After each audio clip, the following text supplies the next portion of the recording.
नमस्कार, मैं हूं ब्रजेश चौक से और आप देख रहे हैं हमारा खास कार्यक्रम अटेंशन। और अटेंशन में चर्चा होगी क्षेत्रों पर जोर, बीजेपी का प्रयोग।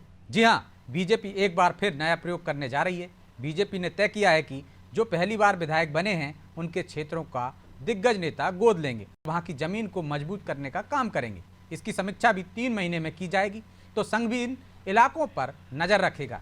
लेकिन अब बीजेपी के नए प्रयोग पर सियासत भी शुरू हो गई है। कांग्रेस इसको लेकर बीजेपी पर तंज कस रही है, लेकिन सवाल यह है कि बीजेपी के इस प्रयोग का असल मकसद क्या है और यह एक्सपेरिमेंट कितना सफल होगा। आज इन सवालों के आसपास चर्चा करेंगे, लेकिन पहले देखिए ये रिपोर्ट।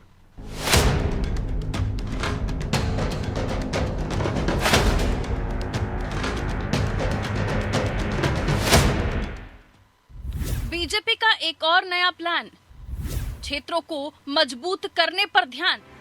24 घंटे मिशन पर रहने वाली बीजेपी अब एक नए मिशन पर है। ये मिशन है उन क्षेत्रों को और मजबूत करना जिस पर बीजेपी के टिकट पर पहली बार विधायक चुने गए हैं। आसान शब्दों में कहें तो बीजेपी के मंत्री और दिग्गज नेता अब उन क्षेत्रों को गोद देने जा रहे हैं जहां उनकी पार्टी से कोई पहली बार विधायक चुना गया है। यानी अब सत्ता से संगठन तक का फोकस नए विधायकों के क्षेत्र में पार्टी को मजबूत करने पर होगा, ताकि यहाँ पार्टी की पकड़ ढीली ना पड़े। अब इस नए प्रयोग को बीजेपी कैसे देख रही है, ये भी समझ लेते हैं। भारतीय जनता पार्टी लगातार जनता के हित में और पार्टी संगठन को मजबूती देने के लिए नवाचार करती रहती है। इसी तरह से प्रदेश के नवनिर्वाचित विधायकों के क्षेत्र में जनता को ज्यादा से ज्यादा लाभ मिले, राज्य और केंद्र सरकार की योजनाओं का लाभ मिले, इसलिए सरकार द्वारा नवाचार करने की व्यवस्था की जा रही है। प्रदेश के वरिष्ठ नेता मंत्री नए विधायकों के क्षेत्रों पर भी विशेष ध्यान देंगे, साथ ही इससे पार्टी का संगठन भी मजबूत होगा। अब नव निर्वाचित विधायक को वरिष्ठ विधायक और मंत्री सहारा देंगे। हर 3 महीने में समीक्षा भी की जाएगी। संघ भी इनके क्षेत्रों पर नजर रखेगा। लेकिन बीजेपी के इस प्रयोग पर कांग्रेस चुटकी ले रही है। कांग्रेस का कहना है कि बीजेपी नेताओं ने जिन क्षेत्रों को पहले गोद लिया था उनका क्या हाल है, वो भी देख लीजिए। देखिए, सबसे पहली बात तो ये गोद लेने का जो कल्चर भारतीय जनता पार्टी में है, इनके कई केंद्रीय मंत्रियों, सांसदों ने गांव गोद लिए थे। आज तक वो गांव गोद में ही हैं। वो गांव आज तक पूरे आकार भी नहीं ले पाए। उन गांव में आप देखें पूरी मूलभूत सुविधाएं तक नहीं है। मतलब आप ये मान के चल रहे हो कि वो एक अच्छी अपनी विधानसभा में अच्छा कार्य नहीं कर रहा, तब तो आपने उसके ऊपर कुछ बिठाए। अगर आप बिठा रहे हो, जब जो अच्छा विधायक नहीं है तो फिर अच्छा मंत्री कैसे बन पाएगा। मतलब आपने पूरी प्रदेश की जनता का भविष्य जो है ऐसे में आपने खतरे में डाल दिया। भले ही कांग्रेस इसे अपने नजरिए से देखे, लेकिन राजनीतिक विश्लेषकों का मानना है कि बीजेपी की यही रणनीति उसके लिए चुनाव में फायदेमंद साबित होती है। यानी वो अपनी तैयारियां सिर्फ चुनाव के वक्त नहीं करते, बल्कि हर समय वो चुनावी मूड में ही रहते हैं। हालांकि नए विधायकों के क्षेत्रों को गोद लेने के पीछे इन्हें मजबूत करना ही एक मकसद है या फिर एजेंडा कुछ और भी है। फिलहाल ये सवाल भी बना हुआ है। ब्यूरो रिपोर्ट, अनादि टीवी।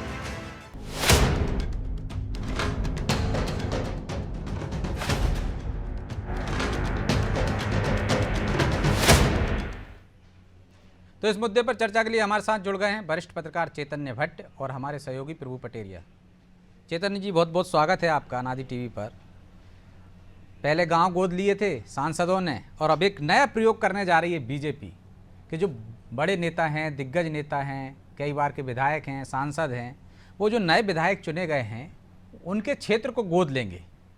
इसे आप किस तरह से देखते हैं? पहले त्रिदेव का प्रयोग किया और अब ये प्रयोग, इसके क्या नफ़ा नुकसान देख रहे हैं आप? देखिए, भारतीय जनता पार्टी में इस समय गोद लेने का बड़ा शौक चल रहा हुआ है। अपने बच्चे को छोड़ के गोद लिए हुए बच्चों को जिस तरह से सम्मान और मंत्री पद दिया जा रहा है, तो उसी के तहत ये भी एक गोद लेने की परंपरा का जो निर्वहन करेगी भारतीय जनता पार्टी। 2014 में जब नरेंद्र मोदी जी प्रधानमंत्री बने थे, उस समय ये घोषणा की गई थी अक्टूबर में कि प्रत्येक सांसद एक एक गांव को गोद लेगा, जिसको आदर्श ग्राम बनाया जाए। और उस आदर्श ग्राम के तहत जो सांसद है वो अब वहां पर स्कूल और तालाब खुदवाएगा, स्टाफ डैम बनवाएगा, स्टेडियम बनवाएगा, ये सब कुछ करवाएगा। आत्मनिर्भर बनाएगा गांव को। जी, अपनी निधि से भी करवाएगा और समाज वहां पर जो सरपंच हैं या पंचायत के हिसाब से भी काम करवाएगा।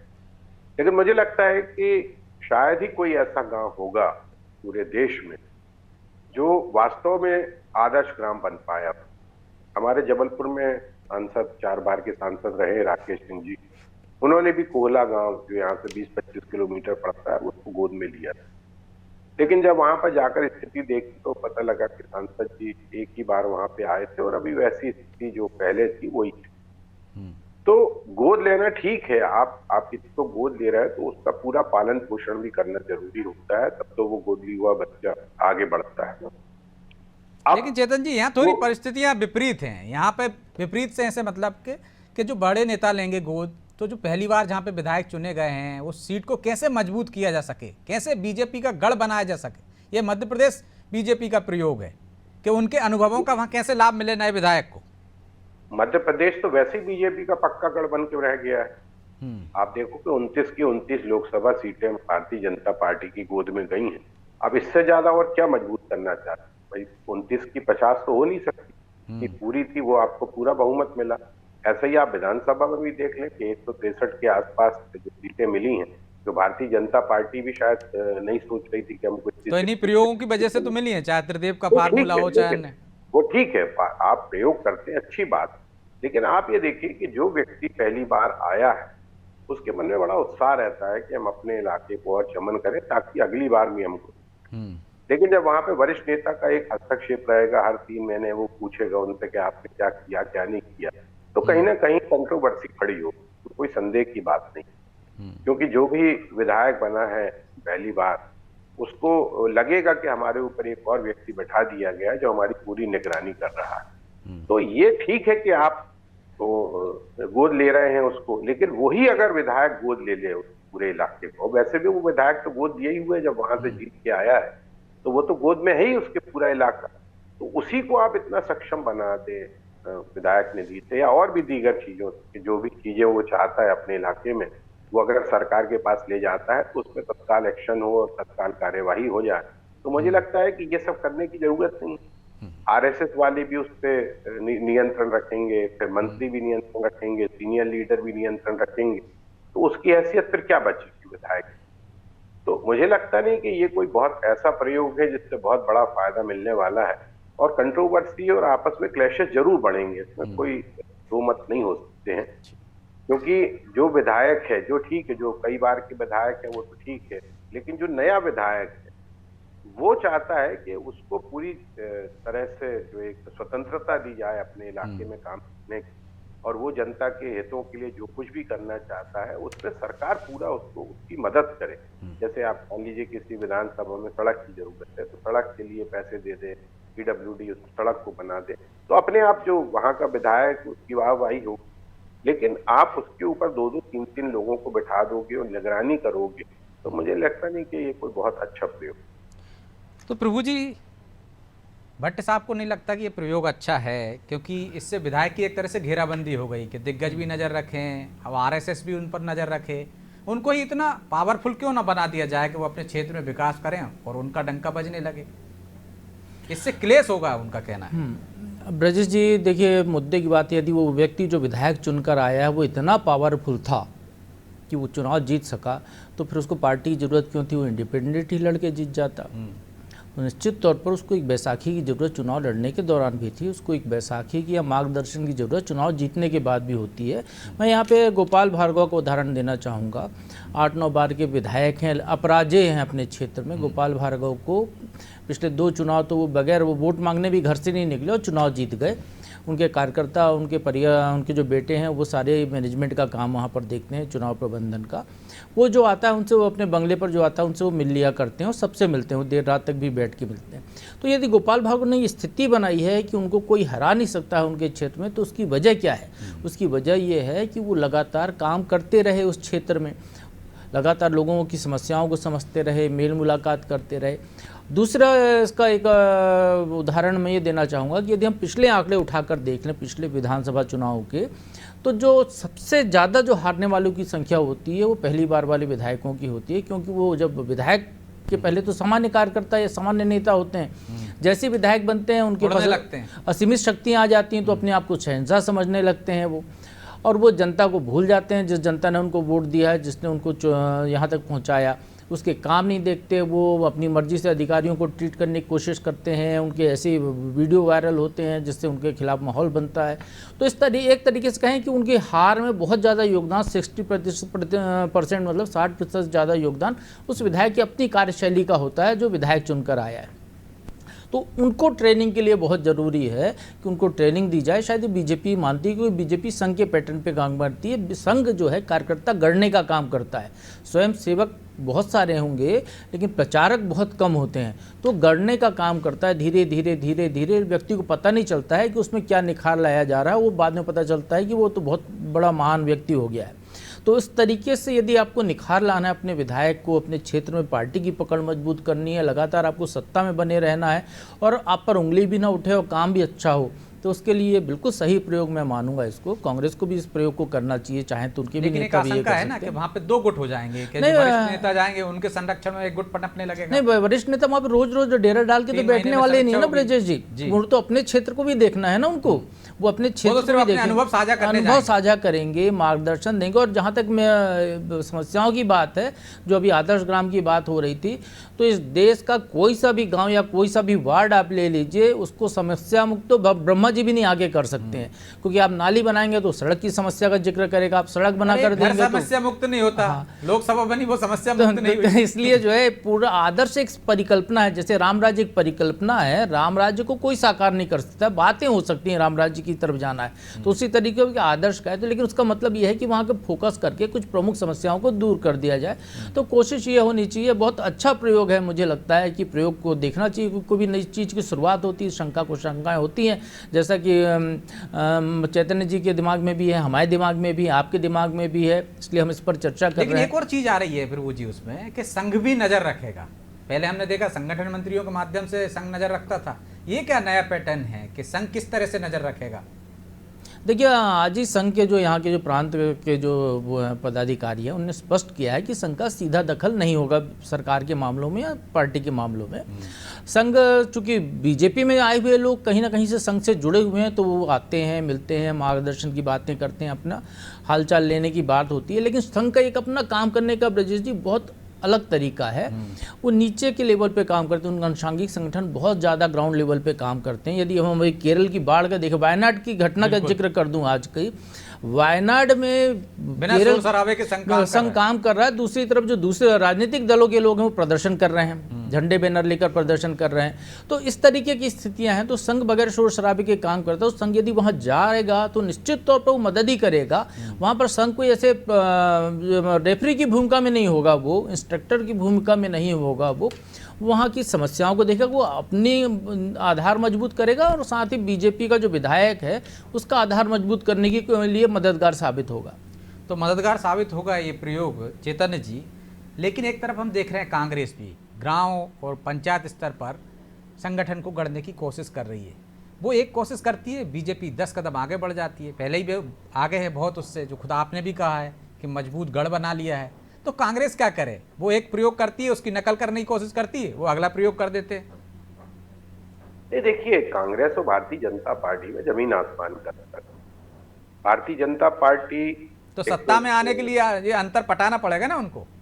नहीं, देखिए, अंतर पटाना पड़ेगा, लेकिन वहां पे जो बात करते हैं ना कांग्रेस की, हमारे यहाँ बड़ा लोकतंत्र है, वो अराजकता है। वहां कोई किसी की चिंता नहीं। जीतू पटवारी को कितने दिन हो गए अध्यक्ष बने हुए, आज तक वो अपनी कमेटी नहीं बना पाए हैं। उनके भीतर तनाव की स्थितियां हैं दूसरे नेताओं के बीच में। तो कांग्रेस में और भारतीय जनता पार्टी में अनुशासन का जो एक अंतर है वो बहुत बड़ा अंतर है। दूसरी बात जो अभी प्रभु भाई कह रहे थे कि संघ इसमें हस्तक्षेप करेगा, मुझे लगता है कि संघ को जिस तरह से अभी भारतीय जनता पार्टी ने इग्नोर किया है, और जगत प्रसाद नड्डा का तो आपने बयान भी सुना होगा कि हम इतने सक्षम हो गए कि हमें आरएसएस की जरूरत नहीं है। तो आरएसएस को ये लग रहा है कि ऐसा ना हो कि जो हमारा ये भारतीय जनता पार्टी जो हमारा बेटा है, तो मातृ संघ कहा जाता है, वो हमारे हाथ से निकल जाए। इसलिए जो आरएसएस है वो अब पूरा अपना प्रभाव सत्ता और संगठन के बीच में ऐसा तो चेतन जी हो नहीं सकता है। चेतन जी जो प्रधानमंत्री हैं वो संघ के प्रचारक रहे हैं, तमाम नेता रहे हैं, तो वैसी संभावना नहीं है। वो एक राजनीतिक बयान, उसको चुनाव के दौर का एक राजनीतिक बयान माना जा सकता है। भाई आप ये बताइए, कोई भी पार्टी का अध्यक्ष इस तरह का बयान दे कि हमें आरएसएस की आवश्यकता नहीं, हम इतने सक्षम हो चुके हैं, ये क्या दर्शाता है? जगत प्रकाश नड्डा कोई छोटी मोटी हस्ती तो है नहीं, पार्टी के राष्ट्रीय अध्यक्ष हैं और उन्होंने सार्वजनिक रूप से ये बयान दिया है। तो कहीं ना कहीं इस तरह लेकिन संघ भी ये- सार्वजनिक रूप से बयान देता रहता है ना कि वो देखिए, बीजेपी का संघ कोई वो तो नहीं देखो- करता है, वो राजनीतिक नहीं, दल है, वो अपने हिसाब से काम करता है, लेकिन पीछे से संघ- सपोर्ट तो करता है ना। संघ तो देगा, संघ ने ही तो उसको पैदा किया है। भाई माँ जो है वो बेटे की कितनी भी गलती हो जाए लेकिन उसको अपने पक्ष में रखना तो चाहती है, तो संघ तो करेगा। संघ ने आज भारतीय जनता पार्टी को जिस तरह से अंदर ही अंदर मदद करके सत्ता में पहुंचाया है, दो से लेके 300, 350, 400 तक पहुंचाया है, तो उसमें तो संघ का बहुत बड़ा हाथ है। और संघ के जो लोग हैं वो बिना किसी शोर शराबे के काम करते हैं, सड़क के जमीन स्तर पे काम करते हैं। लेकिन मुझे लगता है कि ये जो प्रयोग किया जा रहा है, हमारा कहना ये है कि आप किसी को कब तक सहारा दो। कोई विधायक अगर बना है तो वो अपने लेकिन जब बच्चा लोकप्रियता के पैदा होता है आधार तो पर- अंगुली पकड़ के चलाना सिखाया जाता है ना उसको, जब वो चलने लगता है तो छोड़ दिया जाता है। तो ये नए विधायक हैं, जो प्रभु जी ने कहा कि उड़ने लगते हैं तो जनता उनसे दूर हो जाती है, तो वो अनुभवों का फायदा उनको मिलेगा। वो तो राजनीति में जो भी विधायक बनता है, सांसद बनता है, मंत्री बनता है, वो तो उड़ता ही है। वो कोई पहली नई बात तो नहीं है। किसी भी आप नेता को देख लो, एक सड़े से आप मंडल अध्यक्ष को देखो, वो उड़ने लगता है। तो उड़ना तो राजनीति में बहुत स्वाभाविक सी बात है, थोड़ा उसका अहंकार तो आ ही जाता है। तो उसके लिए मुझे लगता है कि आप जो एक बनाते हैं, जो उनको समीक्षा बैठक करते हैं या उनको इसको बताते हैं कि भाई आपको कैसे काम करना है, वो अगर आप काम करेंगे तो वो ज्यादा बेहतर होगा। लेकिन आप उस पर निगाह रखेंगे और दो तीन तरफ से आप उसको बंधन में बांध देंगे, तो मुझे लगता नहीं कि वो कोई अच्छा बेहतर काम कर पाएगा। और फिर देखिए, जब किसी विधायक के ऊपर दो लोग बैठेंगे तो जो विधायक के साथ के लोग हैं वो तत्काल उस पावर को, केंद्र को पकड़ लेंगे। इनको छोड़ो यार, इनके ऊपर तो ये बैठे हुए हैं, हम क्यों ना इनके साथ रहें। तो ये जो पावर के सेंटर कई बन जाते हैं, उससे नुकसान होता है, उससे फायदा नहीं होता। लेकिन प्रभु जी कह रहे हैं पावर सेंटर नहीं बनेंगे, वो अपने अनुभवों को साझा करेंगे, सर हर 3 अल्टीमेट महीने में पावर समीक्षा सेंटर तो करेंगे। मध्य प्रदेश में सरकार के स्तर पे ऐसा हर संभव- विधानसभा ऐसा- क्षेत्र में पावर सेंटर एक ही रहता है। ऐसा संभव ही नहीं है। जो व्यक्ति विधायक की पे निगाह रखने के लिए आए, वो कैसे पावर सेंटर नहीं बनेगा, आप बताइए ना। राजनीति में तो 1 मिनट लगता है पावर सेंटर बनने में, और तत्काल जो कार्यकर्ता है वो तुरंत पावर सेंटर के साथ जुड़ जाते हैं। तो ये जो स्थितियां हैं, भाई देखिए, नरेंद्र मोदी और अमित शाह की बात छोड़ दो, वो तो पावर सेंटर, उनके सामने किसी की कोई हैसियत नहीं। लेकिन छोटे स्तर पे आप अगर किसी को पावर दोगे और दो 3 मंत्री भी आएगा, वरिष्ठ नेता भी आएंगे, आरएसएस भी निगाह रखेगा, तो वो विधायक का फिर कुछ काम ही नहीं बचता है। वो कहेगा ये ठीक है, उन्हीं से बात चेतन जी, कर लो। जबलपुर के पिछले कार्यकाल के प्रभारी मंत्री के दौरे आपके ध्यान में होंगे क्या? कितने हुए थे? प्रभारी मंत्री अपने प्रभार के जिलों में नहीं जाते, तो ये जो है, ये तो खुद ही अपना क्षेत्र संभालना है इनको। दूसरे के क्षेत्र में क्या कर पाएंगे ज्यादा? वो एक आध फेरी लगा लेंगे साल की तीसरे महीने, छठे महीने। उनको तो 3 महीने का आदेश दिया गया ना कि आपको हर 3 महीने में जाके समीक्षा करनी है, और फिर उनकी समीक्षा उनसे ऊपर वाले करेंगे। तो ये तो उनकी मजबूरी होगी कि वो 3 महीने में आए और समीक्षा करें। तो 3 महीने मेरे पावर ख्याल- सेंटर तो नहीं बन पाएगा ना सर, वो 3 महीने में वो जो अरे साहब, पहुंचेगा। बल्कि एक फायदा और ये हो सकता है चेतन जी, कि जो विधायक से नाराज होंगे कार्यकर्ता, उनको एक जगह भड़ास निकालने की, शिकायत करने की एक जगह मिल जाएगी। वही तो पावर सेंटर बन जाएगा ना। जो विधायक से जिला नाराज संगठन तो बहुत मंत्री लोग हुआ रहते करते हैं। लगभग वो व्यवस्था। हाँ, वो तो विधायक से ना, भाई जिसका काम आप नहीं करोगे वही नाराज होगा। अब मान ली 10,000 50,000 कार्यकर्ता हैं किसी विधानसभा में, अब हर व्यक्ति की बात को कर नहीं कर सकता। तो जो जिनका काम नहीं होगा वो तत्काल बड़े नेता के पास पहुंचाएंगे, उसके खिलाफ कान भरेंगे कि साहब ये तो कुछ करना ही नहीं चाहता, ऐसे में तो अपनी पार्टी की लुटिया डूब जाएगी। तो मुझे लगता है कि बेहतर ये होगा कि आप उसको भरपूर सहायता करें और उसको स्वतंत्र रूप से काम करने दें। अगर वो जीत के आया है 2 लाख 2.5 लाख की विधानसभा में जीत, पहली बार भी अगर जीत के आया, तो वो निश्चित तौर पर राजनीति का गुणा भाग से समझता होगा, तब तो उसको टिकट मिली। अगर पार्टी ने उसको सक्षम मान के टिकट दी है और वो जीत के आया, तो मुझे लगता नहीं कि उसको इस तरह के पाठ पढ़ाने की आवश्यकता है। अब भारतीय जनता पार्टी इसके बारे में क्या सोचती है, उसका क्या सोच है, ये तो वहीं के नेता बता सकते हैं। लेकिन जहां तक मैं अपना आकलन बता रहा हूँ, क्योंकि मुझे लगता नहीं कि इससे कोई बहुत बड़ा फायदा होगा। निश्चित रूप से आप देख लीजिए, आप 6 महीने, 8 महीने, 10 महीने बाद देखिए, निश्चित तौर पे इसमें क्लैशेस होंगे और कंट्रोवर्सी खड़ी होगी। चलिए, पावर सेंटर बनेगा या नहीं बनेगा प्रभु जी, लेकिन हम देखते हैं पूरे प्रदेश में एक जैसे मुद्दे नहीं रहते हैं, क्षेत्रीय समस्याएं अलग रहती हैं, क्षेत्रीय मुद्दे अलग रहते हैं। यहाँ तक हमने देखा है कि विधानसभा स्तर पर भी मुद्दे समीकरण अलग रहते हैं। ऐसे में यदि आपने उदाहरण दिया कि गोपाल भार्गव का ले लीजिए या कैलाश विजयवर्गीय का उदाहरण ले लीजिए, एक ही फार्मूले से सब जगह आप सफलता हासिल नहीं कर सकते ना। और हमने देखा दिग्गज भी हार जाते हैं, चाहे जयंत मलैया हो, चाहे गौरीशंकर शेजवार हो, चाहे नरोत्तम मिश्रा हो। तो उनका फार्मूला यहाँ कैसे सफल होगा, इसकी क्या गारंटी है? देखिए, जिनका आपने हारने का जिक्र किया तो उनकी हारने की वजह भी वो खुद ही या उनका परिवार था ब्रजेश जी। बाद में वो रिटेन भी कर गए जयंत मलैया तो अपनी चीज़ों को, अपनी गलतियां सुधार कर। लेकिन एक मोटी मोटी बात यदि हम समझें कि एक विधायक जो है वो अपनी मर्जी से क्या काम करा सकता है क्षेत्र में, वो ट्रांसफ़र पोस्टिंग भी आज की तारीख में नहीं करा सकता कि उस पर प्रतिबंध लगा हुआ है, वो साल में एक आध बार खुलता है, बाकी समन्वय में जाता है। विधायक अपने विधायक निधि जो भी पूरी तरीके से खर्च नहीं कर सकता अपनी मर्जी से, वो जिला योजना समिति में जाता है।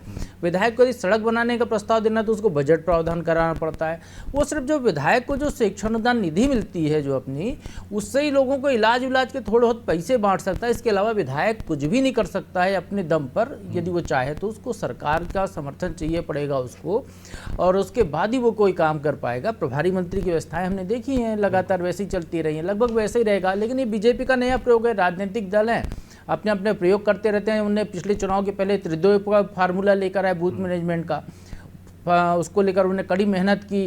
तो देखिए फार्मूला सफल रहा, वो 163 सीटों के साथ विधानसभा में जीते, 29 की 29 सीटें लोकसभा में जीत गए। तो इस तरीके के जब तक आप रिस्क नहीं लेंगे तब तक आपको पता ही नहीं चलेगा ना कि आपको फायदा होने वाला है या नुकसान होने वाला है। तो आप कोई ना कोई एक प्रयोग तो आपको करना ही होगा आगे बढ़ना है। तो पहले याद कीजिए कि आप बहुत पहले जो है बूथ पे एक एजेंट बैठा करता था और पूरे बूथ पे जितने वोटर होते थे उन सबका जिम्मेदार वही होता था। फिर धीरे से गुजरात फार्मूला आया, उन्होंने कहा नहीं पेज प्रभारी बना, पन्ना प्रभारी बना दीजिए, तो पन्ना प्रभारी बने, फिर पन्ना प्रभारी, फिर उसके बाद उन्होंने कहा नहीं पन्ने का फिर अब पेज प्रभारी बना दीजिए, मतलब एक पन्ना में आगे पीछे होता है, तो उन्होंने कहा नहीं आगे का। तो फिर वो प्रयोग बीजेपी ने किया।